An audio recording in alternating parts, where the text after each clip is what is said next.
Ya, Anda kembali di Dialog Kebangsaan Puncak Pesta Demokrasi Pilkada 2024. Tadi kita sudah dengarkan Bang Saleh soal JJ. Tidak semua artis tidak berkualitas ya. Malah justru artis itu berkualitas ya Bang Saleh. Berpendidikan tinggi bahkan sebagian besarnya. Saya mungkin mau beralih ke Bang Andi. Bang Andi juga merasa seperti itu juga kah?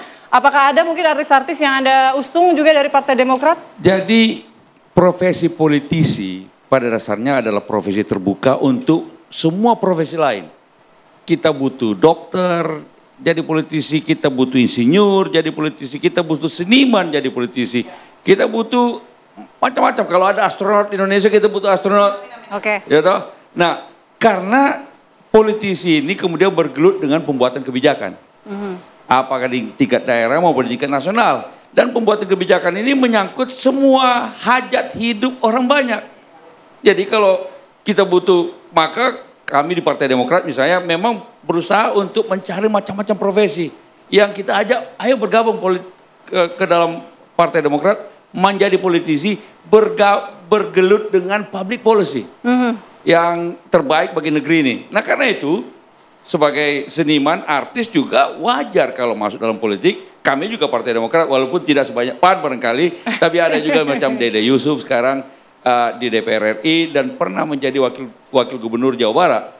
Kemudian ada di DPR RI juga ada Dina Lorenza. Tapi memang sekali lagi tidak semua artis juga mau masuk politik. Sama juga tidak semua insinyur, tidak semua dokter mau masuk politik. Dan ini yang tugas kita dari partai politik untuk mengajak mereka untuk masuk. Sehingga kemudian mengisi komisi-komisi di DPR misalnya nanti menjadi kemudian sebagian dari mereka kemudian menjadi kepala daerah yang kemudian memimpin daerah itu dengan pengetahuannya, pengalamannya baik sebagai seniman atau sebagai artis atau insinyur maupun juga kemudian sebagai politisi.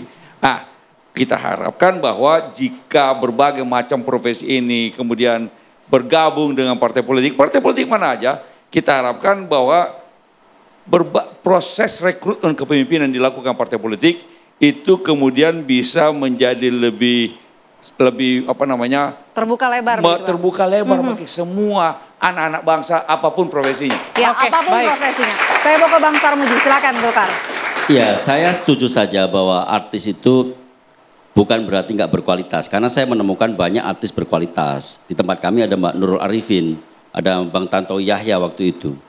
Tetapi mohon maaf dengan segala hormat untuk urusan pilkada kali ini sangat tidak ramah untuk selebritas. Ya.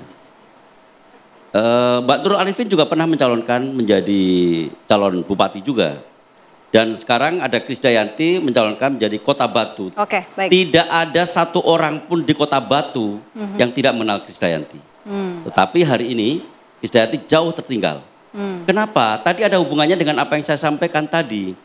Pilkada kali ini serasa pilkades. Popularitas, selebritas hampir-hampir tidak punya pengaruh signifikan. Saya contohkan, kurang apa terkenalnya Teh Airin dan kurang apa masyarakat mencitrakan Teh Airin sebagai orang yang baik. Oke, baik. Tetapi hari ini karena pilkada rasa pilkades itu Teh Airin kalah, bahkan juga Bang Ridwan Kamil. Ridwan Kamil itu followernya 21,7 juta, Mbak. Tapi di Jakarta kalah sama Bang Rano dan Mas Pramono yang followernya biasa-biasa saja. Baik. Dan ini saya khawatirkan. Satu, saya galau, terus terang galau. Kalau pilkada rasa pilkades, biaya orang untuk mencalonkan akan sangat mahal. Sangat mahal. Coba nanti kita teliti lebih jauh. Calon-calon yang menang atau yang berkontestasi hari ini, rasa-rasanya berkali-kali lipat pengeluarannya dibandingkan pilkada yang lain. Oke, baik. Baik.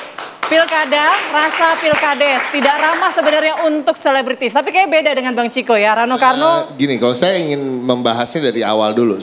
Kalau kita bicara kontestasi pemilihan, apapun itu ya. Tingkat keterkenalan itu kan penting. Nomor satu harus dikenal dulu. Nah, disitulah masuk di mana influencer, selebritis itu penting. Ya, baik sebagai endorser atau sebagai orang yang maju. Gitu. Nah, tapi kan setelah dikenal lalu apa? Tingkat kedisukaan. Ya, lo harus disukai juga dong setelah habis dikenal kan. Nah ini jadi masalah kadang-kadang setelah terkenal belum tentu disukain. Makin dikenal jangan-jangan, oh ternyata orangnya kayak gini ya, males gitu ya. Tapi kalau dia udah disukai, ada lagi tingkat apa? Keterpilihan. Ya kan, nah itu kan 3 itu. Nah, jadi keterkenalan itu selalu penting, dan kenapa partai politik selalu terbuka untuk menerima artis dan selebriti, itu karena itu. Kita jujur aja, awalnya kan karena itu. Tapi kalau saya dikatakan soal kualitas, tentunya seorang artis kalau sampai namanya sudah berada di atas, orang itu pasti capable. In a way, dia adalah orang yang disiplin tuh pasti. Ya kan, orang kalau bisa sukses tuh kalau nggak tanpa disiplin kan nggak mungkin. Ya, tanpa kerja keras nggak mungkin. Berarti dia sudah punya etos kerja yang baik, disiplin yang baik.